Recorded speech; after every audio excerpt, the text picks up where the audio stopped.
Hi everyone, today we will talk about how to fix or how to solve Facebook notifications not working.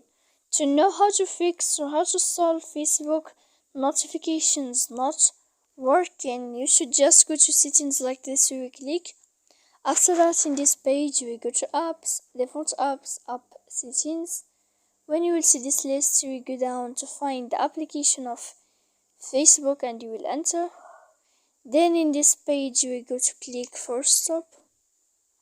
When you will end this, you will enter to storage. After that you will click clear cache.